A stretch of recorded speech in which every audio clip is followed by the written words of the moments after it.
వ్యాఖ్యలు చేశాడు. ఒక వెంట్రుక పోతే మళ్ళీ ఇట్లా రకరకాలుగా. సో ఈ వ్యాఖ్యలకు మీరు ఏం చెప్తారు? ఎవరు జగన్మోహన్ రెడ్డి ఇక ఆయన నోటికి వచ్చింది వ్యవసాయం చెప్తాడు, చూస్తూనే ఉన్నాం కదా. ఆయన ఏం మాట్లాడాలనుకుంటే ఆయన పబ్లిక్ ఇప్పుడు ఇట్లా అని చెప్పేసి ఎప్పుడు చెప్తాడు. ఇక ఇప్పుడు ప్రెస్టేషన్ లో ఉన్నాడు, మాత్రం మాట్లాడకపోతే ఏం మాట్లాడతాడు? అంటే వేరే వాళ్ళ గురించి మాట్లాడంటే ఓకే, ఆయన పార్టీలో ఉన్న వ్యక్తి ఎప్పటి నుంచో వర్క్ చేసిన వ్యక్తి గురించి ఇట్లా మాట్లాడడం కరెక్టేనా? ఆయన గురించి మాట్లాడాలంటే ఆయన పాటలు ఆయన నమ్ముకున్న చిన్న ఏదో ఇదని మనం వార్తల్లో చూస్తున్నాం, మన వాటిలో అన్ని వచ్చినాయి చూస్తున్నాం. ఇంకా వేరే ఆయనకు లెక్క సొంత చిన్న ఆయననే ఏదో చేసిండని అంటున్నారు.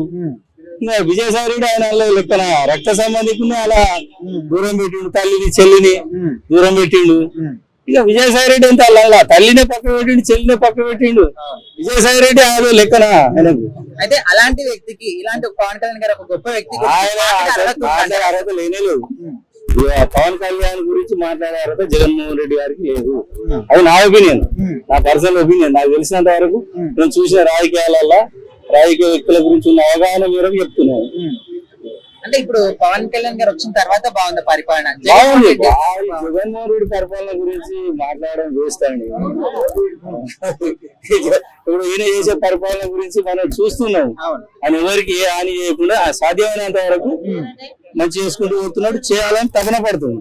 అది ఒక నాయకుడి నుంచి మనం ఆశించింది చాలు, అంతకంటే ఎక్కువ మనం ఆశించలేము. సో ఓవరాల్ గా పవన్ కళ్యాణ్ గారి గురించి ఒక్క మాటలో చెప్పాలంటే ఏం చెప్తారు? చాలా మంచి వ్యక్తి. నేను ఎప్పటి నుంచో అబ్జర్వేషన్ చేస్తున్నా, ప్రజారాజ్యం ఉన్నప్పటి నుంచి కూడా చూస్తున్నా. నేను ప్రజలకు ఏదో చేయాలి అనే తాపత్రయం తనలో వినబడుతుంది.